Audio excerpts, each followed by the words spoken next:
How you doing there? Welcome back to Babylon Talmud. Today we're studying Daf Tzadi Tes, Daf 99, of Masechta BavaMetzia. All right, friends. All right. Well, we're gonna go. Okay. We're gonna do one Mishnah to the next. I think we did the same thing yesterday. Also, we did Mishnah to Mishnah, right? So, all right. Yeah, this is a Mishnah that we've kind of seen ish. In the past, and it's going to be great. Let's do it. Okay, Tzadiches Amud Beis at the Mishnah at the bottom of Tzadiches Amud Beis says the Mishnah Shoyol es apore. Okay, so Ruvain borrows a cow from Shimon. All right. V'sholcha loy biyad beno biyad avdo, and Shimon then sends it to Ruvain with his son, with his Eved, Biad Shlucho, with the messenger, or Biad Bno, Biad Avdo, Biad Shlucho Shashol, or with Ruvain's son, or Eved, or messenger. Okay? So it sounds like Ruvain and Shimon make up that Ruvain's going to borrow Shimon's cow, and then without Ruvain asking, Shimon just sends it to Ruvain, either with his own son or Eved or messenger, or with Ruvain's son or Eved or messenger. But the important point here is that Shimon is the one sending it seemingly from his own initiative. Umesa, and then the cow dies on the way before it arrives at Ruvain's. Potter, Ruvain is Potter because Shimon sent it on his own initiative. However, Amar lo Ashoyel, but if Ruvain says to Shimon, hey Shimon, Shalcha li, can you send me the cow, Biad Beni, with my son, Biad Avdi, with my Eved, Biad Shluchi, with my messenger, alternatively, Biad Bincha, with your son, Biad Avdicha, with your Eved, Biad Shluchacha, with your messenger. Alternatively, Sha'amalo Amashil, that Shimon, the lender, says to Ruvain, Harini Mishalcha Licha, I'm going to be sending you my cow, Biad Beni, Biad Avdi, Biad Shluchi, with my son, with my Eved, with my messenger, or Biad Bincha, Biad Avdicha, Biad Shlucha, or with your son, with your Eved, with your messenger. V'amar le Ashoyel Shlach, and Reuven says, send it, go ahead. V'shilcha v'meisa, and Shimon sends it, and it dies on the way. Chayiv, Reuven is chayiv. So meaning, when Reuven's the one taking the initiative, either Reuven sends to Shimon, hey Shimon, send me the cow, or Shimon says to Reuven, Shimon, I'm going to send you the cow. Shimon says to Reuven, I'm going to send you the cow, and Reuven says, Givaldik, send it over. So when Reuven is sort of involved in sending it over, well then Reuven is going to be chayiv if it dies on the way. Okay, so if Shimon sends it on his own initiative, Ruvain is potter. If Ruvain initiates the sending, so Ruvain is going to be chayiv for own sin if the cow dies on the way. The same would apply on the way back when the time for the borrowing is over. So then, if Ruvain sends it on his own initiative, so then Ruvain is chayiv. But if Shimon says, hey, Ruvain, send me back my cow, so then Ruvain is going to be potter. This taka came up.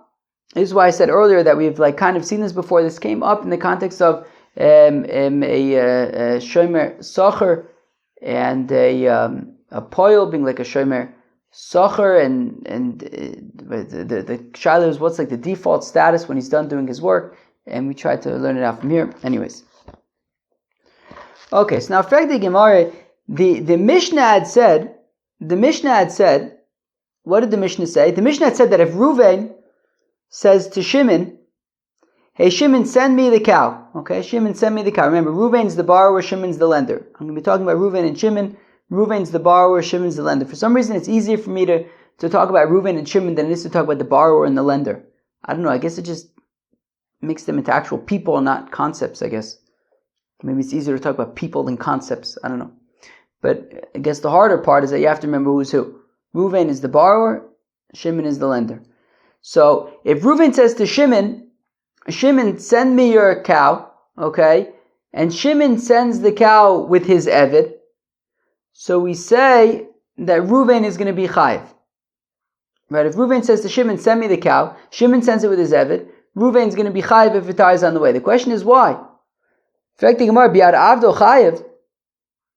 If Shimon sends the cow with his Eved, Ruvain is chayav if it was from Ruvain's initiative. But why? Yad Eved ki yad Rabo dami. The hand of the Eved is be'etzem like the hand of the Adon, and therefore be'etzem it's like it never left the rishus of the Adon. So why should it's like it never left Shimon's rishus, right? Shimon's Eved is like Shimon himself. So if Ruvain says to Shimon, send me the cow, and be'etzem Shimon is taking it to Ruvain himself, or Shimon himself is taking it to Ruvain, and it dies, Ruvain's not going to be chayiv there. Shimon still has it. So if we say Yad Eved ki Yad Rabo, that be'etzem Shimon's Eved is like him himself, so why are we saying that Ruvain's chayiv? Shimon be'etzem still has it when it dies. Yad Eved ki Yad Rabo. So Omer Shmuel says, Shmuel, be'eved Ivri, well, it's talking about an Eved Ivri de lo kani le gufei. Well, there's an afkamina, there's a difference between an Eved Ivri and an Eved Knaini, between an Eved who's a Jew and an Eved who's a Gentile. So in Eved Knaini, gufo kani lo. The Eved Knaini, the Adon, Shimon in this case, Mamish owns the guf of the Eved himself. Whereas by an Eved Ivri, that's not the case. An Eved Ivri is a Yid who's working. Right, but we said where we say it's in Kiddushin. We said it right. Mishakona Eved somebody who has an Eved Ivri kana Eved kana Adon la'atzma. Right, it's Eved Ivri. You have to treat very, very sensitively. Anyways. So it depends. So if it's an Eved Knaini, so then that's correct. Yad Eved ki Yad Rabo. And if Shimon would send it with his Eved Knaini, then it would Shimon would still have it would still be in Shimon's possession, and Reuven would be potter. But if Shimon sends it with his Eved Ivri, well then when he sends it with his Eved Ivri, we don't say Yad Eved ki Yad Rabo, and therefore. If Ruvain initiated and said, "Hey, send me the cow," Ruvain would be chayiv. So Shmuel again says Shmuel be'eved Ivri that when we say that Ruvain is chayiv, it's talking about where Shimon sends it with his eved Ivri, the lo kanile gufei. Shimon does not own his guf, so we don't say Yad Eved ki Yad Rabo. Rav Omar says Rav afilu tema be'eved Knaini. You can even say that it's talking about an Eved Knaini. So if that is the case, then why is Ruvain chayiv? Shimon should be chayiv. Naise ke'omer le hakisha b'makol v'itovo. Well, we treat it as though Ruvain says to Shimon, "Hey Shimon, give it a knack with a stick and let it come to me." So be'etzem, once the cow leaves the domain of Shimon, it's already Reuben's responsible for it. Right? Reuben says to Shimon, "Give it a knack with a stick, and it'll come to me." And once already, then it leaves Shimon's rishus. Shimon is no longer responsible.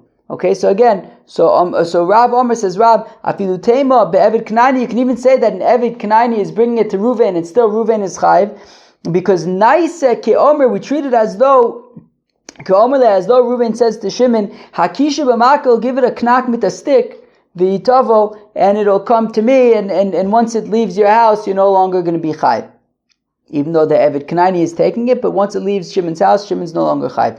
Meisvei, we have a kasha on Rav, hashoyel esapori, that if Reuven borrows a cow from Shimon, v'sholcha lo, and Shimon sends it to Reuven. Now this is talking about where Reuven initiated the transfer. Reuven says to Shimon, send me your cow, and Shimon sends him the cow, biad beno, with his son, biad shlucho, with his messenger, his emissary, chayav. So Reuven is going to be chayav, but biad avdo potter. But if Shimon sends it with his eved, so then he's potter. Interesting. So our Mishnah said that he would be chayiv. Now we have a brayso that's saying that it's potter. How do we explain the discrepancy? So b'shlomo the Shmuel, so I understand how you could explain the discrepancy according to Shmuel. Masnis, in our Mishnah where we say chayav be'eved ivri, is talking about an eved ivri. Brayse, now the brayse where it says that Reuven is potter is be'eved Knaini. It's talking about an Eved Knaini where Yad Eved Kiad Rabo, and therefore it's still in the domain of Shimon, and therefore he's Potter. So therefore Reuven's Potter. So Givaldi. So our Mishnah says that if Shimon sends it with his Eved, Reuven is Chayiv. The Brisa says that if Shimon sends it with his Eved, Reuven is Potter. And according to Shmuel, Beseder, our Mishnah is talking about Eved Ivri, the Brisa is talking about Eved Knaini. El Rav Kasha. But what's pshad with Rav?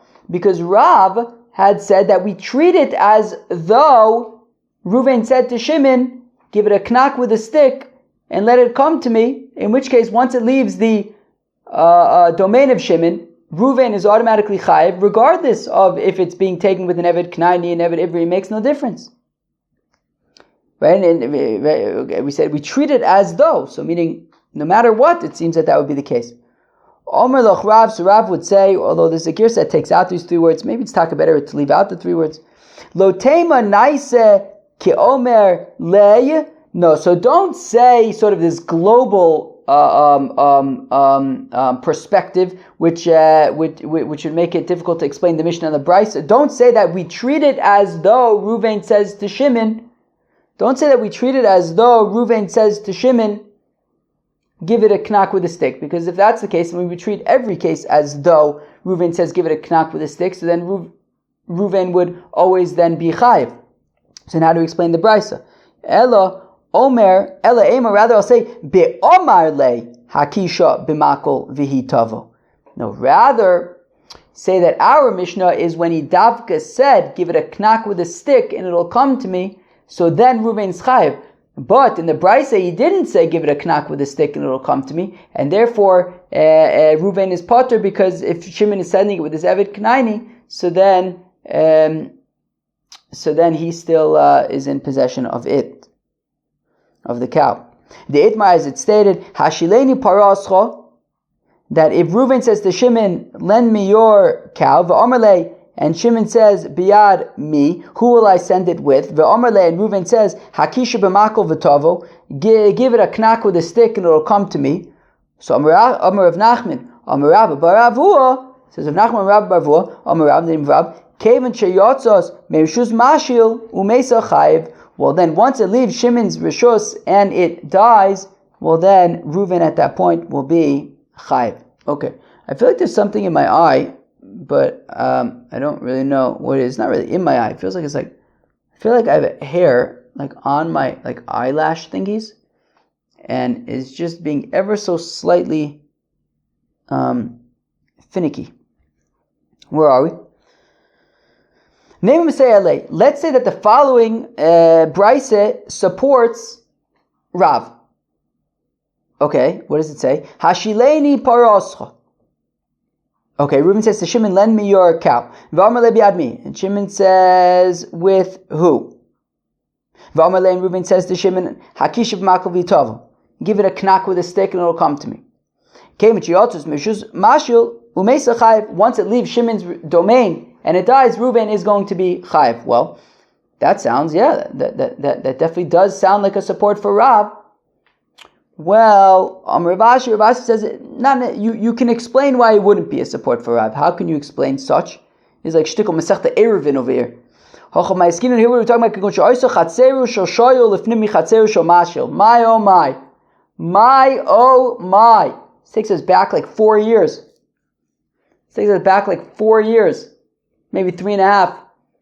To Masechta Eruvin. What was he even talking about? He was talking about probably Eruvei Chatzeris. You necessarily have to go through one to get to the other. Oh my, oh my, oh my. Masechta Eruvin, that was a whole thing. Akoponim. So here this is talking about a scenario where, like, Reuven's, I feel like I'm back in Masechta Eruvin, like trying to explain these abstract concepts that need diagrams. Well, the truth is I didn't actually look at any diagrams, so I hope I'm imagining it correctly, but, alright,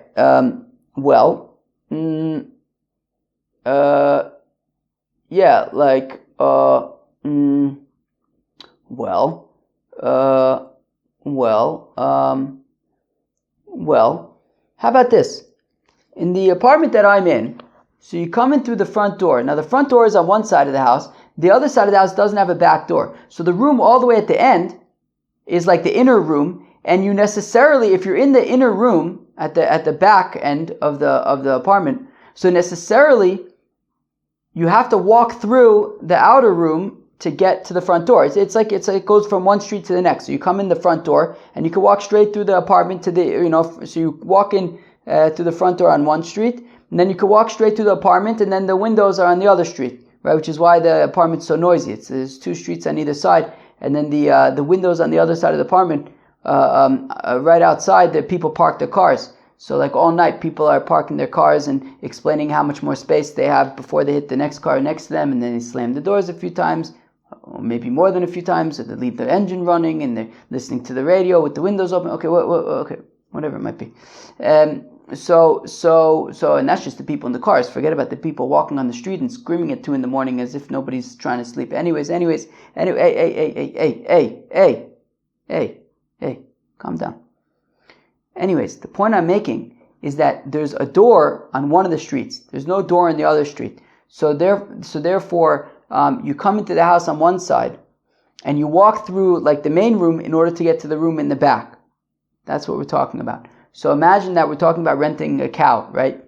So Ruvain's chotzer is like the back room, and Shimon's chotzer is like the front room. So basically, if Ruvain says to Shimon, hey Shimon, just send me over the cow, give it a knock with the stick. So the cow it's got nowhere to go. It's just going straight from Shimon's room right into Ruvain's room. All right, fine. So therefore it says, Amar Ravashi, therefore says Ravashi, Hochab Mayaskinon, here what are, and then the power washers, whatever.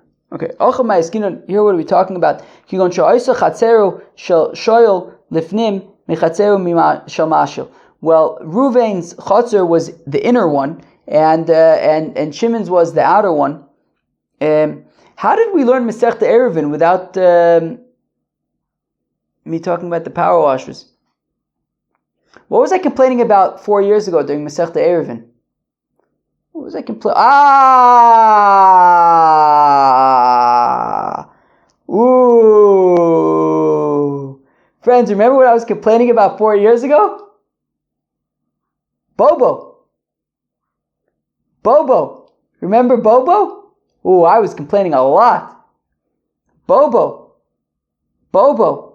And the Leshem Yeshiva.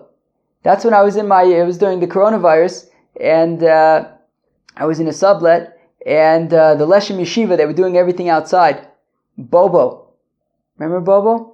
Bobo, Asiri, Bobo, Asiri, Bobo, Kaddish, Bobo. Oh, Bobo. Baruch Hashem, there's always something to complain about. All right. Bo, Kaddish, Asiri, Bo, Kaddish. Okay. Amar Ravashi, Achav Ma'izkinin Kigon Sha'isa Chatzer Shoshoy Lefnim Mechatzer Shomashil Dechi Mishalcha Lo Vadai Lahasam Azla. So therefore, in this scenario, if Reuven says to Shimon, give it a knack with a stick, where's it going to go? It's got nowhere to go other than to Reuven's Chatzer. If that's the case, Ma'ale Meimer. So then what's the Chiddush? Obviously, Reuven's going to be chayiv in that case. Lo tzricha deika gazyosa. Well, apparently in Shimon's Chotzer, there's some places where the cow can hide. So Ma'adatema may have taught lo samchadaite that actually when Reuven says give it a knack with a stick, he doesn't fully believe that it's going to come to him. So Dilma kaima also, maybe it'll get stuck. V'lo asya and it won't come. V'lo asya azla leedja. So kamashmon de samchadaite. So we say no. Once Reuven says to Shimon, look, give it a knack with a stick and it'll come to my chotzer. So then if it dies, then Reuven is already going to be responsible at that point. Okay, but it would not necessarily, so it's in that specific case, you can argue that it's in that specific case where we're talking about when he says give it a knack with a stick. But for Reuven to say to Shimon, hey, Shimon, just give your cow a knack with a stick and it's going to walk through Rosh Hashanah and make its way to my house. So maybe in that case, we wouldn't necessarily say that Reuven would be chayiv at that point, because he doesn't necessarily assume that the cow is going to end up necessarily making it to his house. Amr Ravuna says, Ravuna, Hashel kardo mechaveru.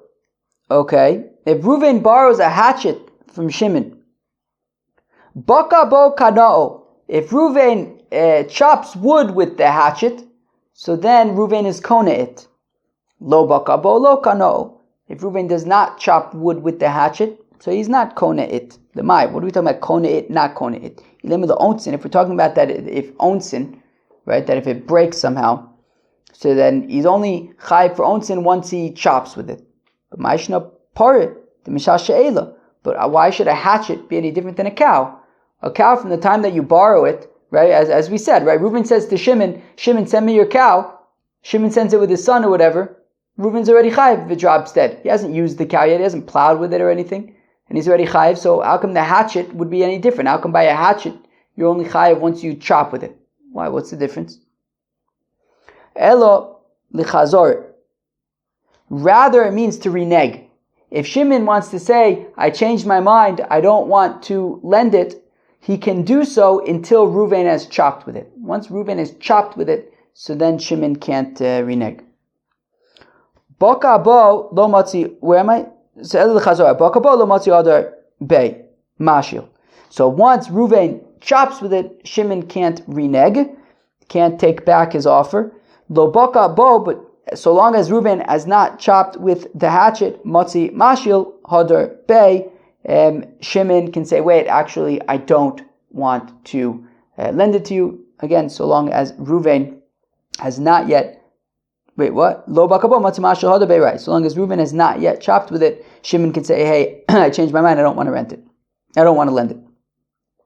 Ufliga de Reb Ami, this notion that he's only kona, that according to Rav Huna, he's only kona it once he's bakabo, once he chops with it, flies in the face of Reb Ami, right? Argues with Reb Ami. The Reb Ami says, Reb Ami, Hamashil kardim shel hekdish, that if somebody lends a hatchet that was hektish, mo'al, so immediately when he gives it, when he lends it, right? So Shimon has a hatchet that was hektish, and he lends it to Reuven. Immediately, Shimon is chayiv for me'ilah, assuming it was by accident, of course.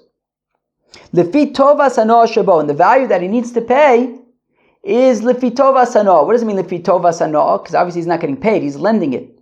Well, Shimon lent his hatchet to Reuven, and now you know what Reuven thinks of Shimon? What a guy! What a guy! Salt of the earth! What a guy! And you know what Shimon is feeling like? Score. He thinks I'm an amazing guy. There's value to that reputation. So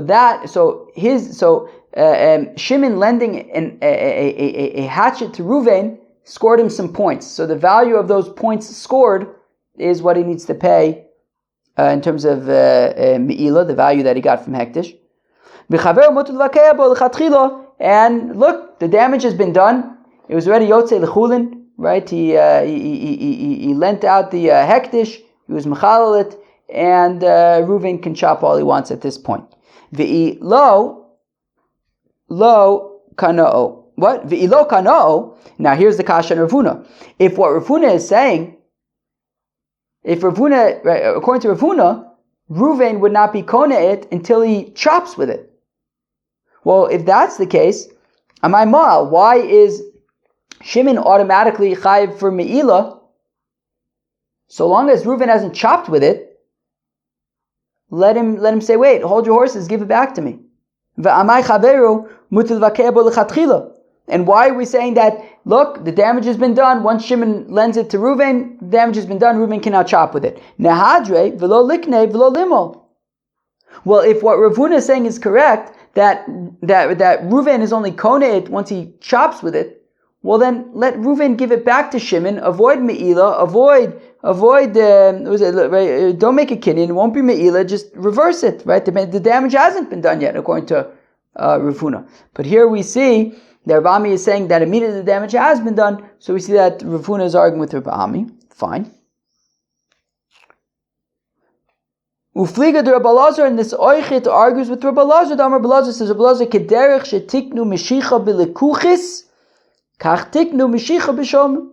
Just like by acquiring things, once you do a kinyan, right? Once you give it a tug, like we know from a bunch of places, including Perek Hazov. Once you pull it, once you pick it up, so then it belongs to you. You kona it. So kach tiknu meshicha b'shomrim, and the same thing by shomrim. That if Reuven is borrowing Shimon's axe, he immediately is kona it. Unlike Rav Huna, who says that it's once he davka chops with it.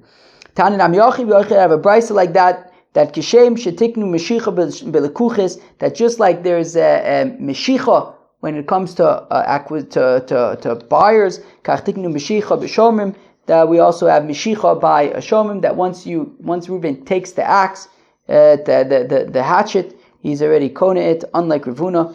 Uchshem shekarke niknes bekesav v'shtar v'chazaka, and just like karke, property, can be acquired with money, with documents, with chazakas. We haven't really gotten to chazakas.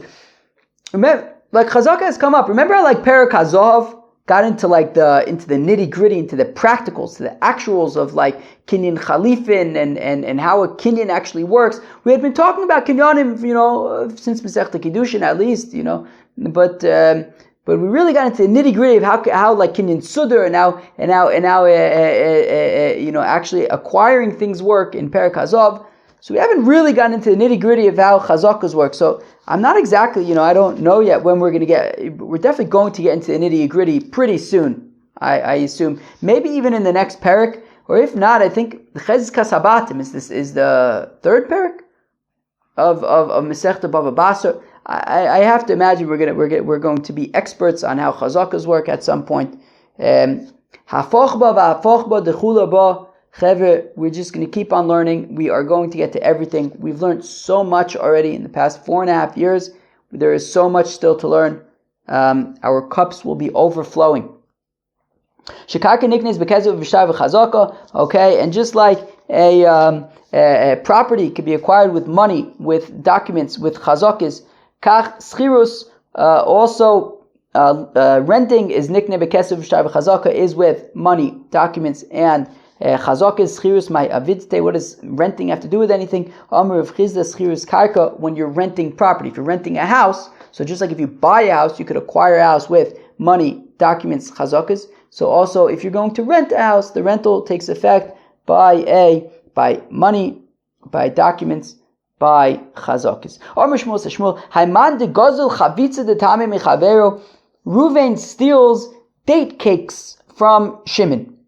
Apparently, it's like v'izba chamishim tamre, and there's 50 dates in it. So I guess I don't know.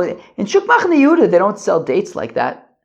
Figs, maybe, they don't really sell fig cakes, I don't think, in Shuk Machne Yehuda, but like the figs, they're like all stacked and pressed together.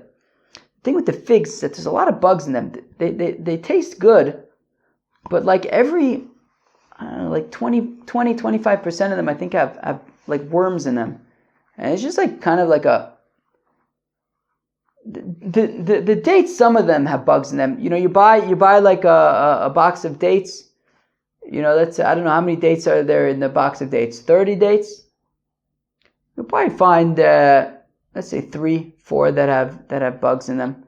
So that's what, 10% or something. So that's not that much, but it's with the figs, it's more like 25%. It just becomes, it just feels like you're like eating bugs.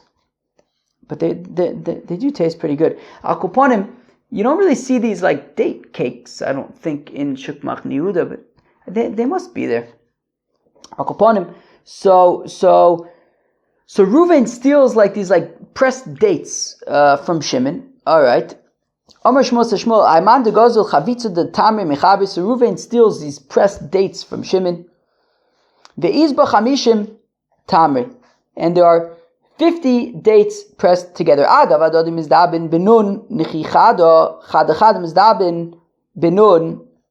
So now, the way that the sort of business that the selling works for these pressed dates are that if you sell them, if somebody's willing to buy the ganze Zach, the whole pressed dates thing, the whole date cake of 50 dates, so he gets one free, right? It costs 49 prutas for 50 dates pressed together.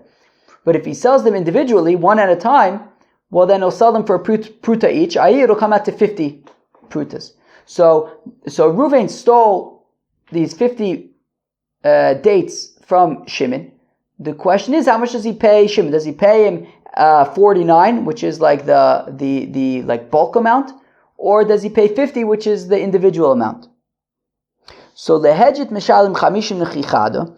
So if Shimon, if this was just like regular dates, so then Reuven pays Shimon 49.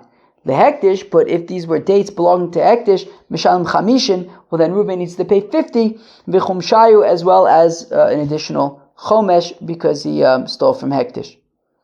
Mashen came b'mazik, which is not the case by damaging Hektish, delo mishalim chumsha, that you would not pay a chomesh if you damage Hektish, da'amar, because we said ish ki yochal kodesh, if somebody eats kodesh prat lemazik, to the extent to the exclusion of if you cause damage to Hektish, okay, then you wouldn't pay the chomesh. Okay, fine. Maskeflo Rebbeivai bar Abaye. So now Rebbeivai bar Abaye asks, Lehedget amai mishalim chamishim nechi chada. Why, when Reuven steals these 50 dates from Shimon, do we say that Reuven pays Shimon 49 prutas? Namely, let Shimon say to Reuven, "Ono chada chada avim mizabnina lehu." I was going to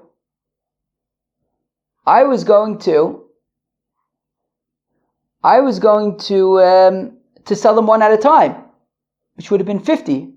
Why are you only paying me 49? So responds well, if we remember from Bava Kama, when it comes to Shane, when it comes to if you have an animal that eats like a row of a field, so the owner of the animal doesn't just pay face value the row of the field, you evaluate the row of the field within the context of the entire field. Meaning, so when you're looking at the entire field, all of a sudden that one row is less significant and has less value. So here also we look at we look at this sort of in the bulk perspective, not in the individual perspective, and that is 49. Now, does this mean that Shmuel says that he treats sort of regular stuff different than Hektish? Right? Because we said if they're just regular dates that he steals from Shimon, so then he pays 49. But if it's Hektish, then it's 50. So we see that that according to Shmuel, who is the one who said this, there's a difference between if it's for a Hejed or if it's for Hektish. Right? Hejed is 49, Hektish is 50. So again, the name of the Sover Shmuel, Din Hejed Lav Kidin Gavodam, does that mean that Shmuel holds that the halacha of the Hektish is not like the halacha of the halacha of a Hejed is not like the halacha of Hektish? We learn in the Mishnah, not al Evan O Korah me Hektish. So if you have a Gizber, the temple treasurer, and the Gizber, of course, he's responsible for Hektish, and he's got Hektish, he's got access to Hektish. So notal Evan or Korah, if he takes a stone or a beam me Hektish of Hektish, lo mo'al, he hasn't yet been over, he's not yet chayiv for me'ilah, because he's the treasurer. He's allowed to sort of he's responsible for Hektish. He interacts with Hektish, he uses Hektish, he picks up Hektish, he puts down Hektish. But nosna al chaveru, but if he gives it to his friend, well, then he was motzei from Hektish, is motzei l'chulin, and hu mo'al. So then the treasurer, let's call him Shimon, is going to be chayiv for me'ilah v'chaveru, but Reuven, who he gave it to, lo mo'al, is not chayiv for me'ilah. Banoah b'soch beis. So if Shimon, the treasurer, built it into his house. Now, built it into his house in a way that he didn't actually make any changes to it. For example, he took a beam and just covered a window with it. But again, the beam is the exact same way as before. So when he didn't make a change to it, because then he would definitely be chayiv for me'ilah. So banoah b'soch beis, if he somehow built it into his house in a way that didn't change the beam at all, lo mo'al, he is not chayiv for me'ilah. Ad sheyidur tachtea b'shaveh pruta, until he sits under that beam and gets a pruta's worth of benefit from it. At that point, he's chayiv for me'ilah. V'yosef rababo kam d'Rabbi Yochanan v'yosef kam mishmei de Shmuel, and Rabba was before Rabbi Yochanan. He said the name of Shmuel. Zosomer is that this says Hadar b'chatzer chaver shelo midaito tzarich lalos lo sacher. Chaver, this is right. This is Reb Nil's sugya that zenene v'zelo chaser, that if Reuven goes into Shimon's chatzar, Shimon was not planning to rent it out or anything like that. Reuven goes into Shimon's chatzar and he stays the night there. He sleeps there for the night. So we want to say that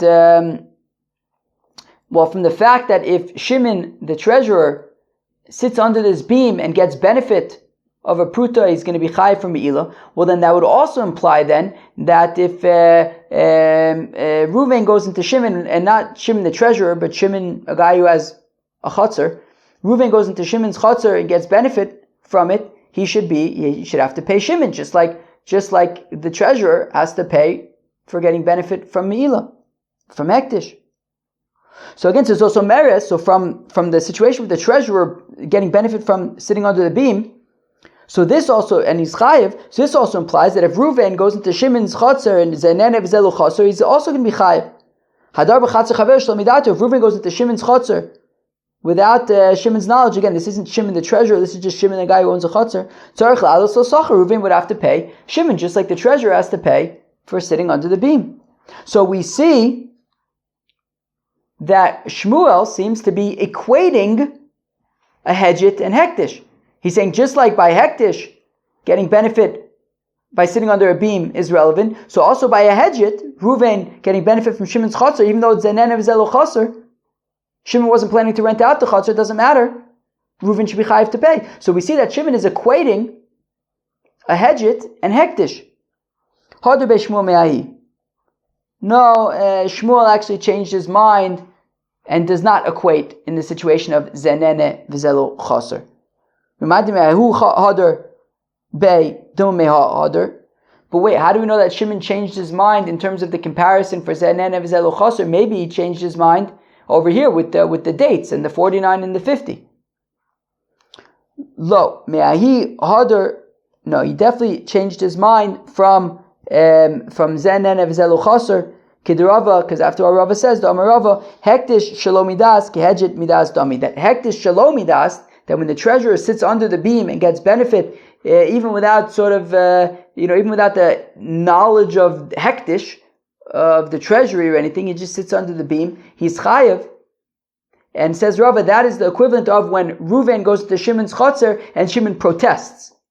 Right? Kehedjit midas. And Shimon protests, but if Shimon doesn't protest, then we would say Zenene v'zelu chaser potter. So we see that says Rava la'alacha that there is a distinction between a hedjit and hektish. So therefore, it makes sense that Shimon was choser from that to say that they are the same. He was choser from that, and he says that they are not the same. And also by the dates, from a hedjit it would be 40. He would pay 49, but if he steals from hektish, it would be 50. Now this next Gemara, it's just a few lines, and then we're done with the daf, but it reads a little funny. You have to read into it a shtickle. Rava says, Rava, okay. So you have these schleppers, right? They would schlep, right? You have a winemonger, and he needs to move his barrels, get into the market and stuff. So you hire a schlepper, and the schlepper schleps the barrels. So on the market day, mizdabna behei, these barrels are sold for 5 zuz, I don't know. Bishar yome, but when it's not the market day, mizdabna ba'arba, they would be sold for 4. Okay. Now, ahadjule biyoma deshuka, mahadjule chavisa dechamer. Okay. Now, so long as these schleppers who broke the barrel can replace the barrel before the next market day, so Gavaldik, they just need to replace the barrel, right? So they broke a barrel of wine, they need to replace it, and as long as they get it in before the next market day, so then he'll be able to sell it, and all good, just replace the barrel. But Bishar Yome, okay, now if we're talking about the days that aren't the market days, when the barrels would normally be sold for 4, if they want to pay him with money instead of replacing the barrel, Mahadrule, hey, they would pay 5, but not 4. Okay, why? Well, that's only in a case where he didn't have any wine to sell. And because he didn't have any wine to sell, he wasn't able to sell any wine, so they have to kind of pay him extra for that, right? Meaning they broke his barrel, he now had no wine to sell, so even though it was not the market day, normally the barrel would be sold for 4 zuz, they have to pay him 5 zuz. But if the winemonger had other wine that he could have sold, but he decided he didn't want to, well then all they have to do is replace the barrel, or at least the value of the barrel, and that's it. They don't have to pay extra because he's just sitting. He has wine to sell and he's not selling it, so then there's no indication that, right, that the wine that they would have replaced he would have sold either, right? So therefore they just pay face value. And when they pay, so in the event that there was no wine to sell, and he had to sit around doing nothing. So we say that they pay him 5 zuz instead of 4 zuz, right? Because he had no wine to sell and he had to sit around doing nothing. So they pay him 5 zuz. But they reduce from that, right? There is value in the fact that the winemonger didn't have to work that day, right? There's some value. It's not, right? Meaning he would have preferred to work, right? We've seen this before, right? The schar batola, right? If you say to the winemonger, look, I know today's a work day. You want to work, you want to make your regular money that you usually make, right? But how about this? How much would we have to pay you to not work today? Right? There's value to that. So meaning, if normally makes $100 a day, and they say to him, hey, if we pay you $75, would you take the day off? He says, yeah, for $75 I'll take the day off. So that value is worth to him $25. So the fact that he got that value on that day that he wasn't able to work, so like there was some value that he got. So they would deduce that from the 5 zuz. Okay, ager tirche. Okay, I mean the fact that he didn't have to do work that day. And also the fact that he didn't need to pay anybody to open up the barrels for him that day as well. So they could deduce that from the extra amount that they have to pay as well. All right, that was the Tzadi Test of Masechet BavaMetzia. We learned today in Mishnah about borrowing, and at what point the shoel becomes chayav, at what point the mashil becomes chayav. That was the Tzadi Test of Masechet BavaMetzia. Hope you enjoy. Peace out.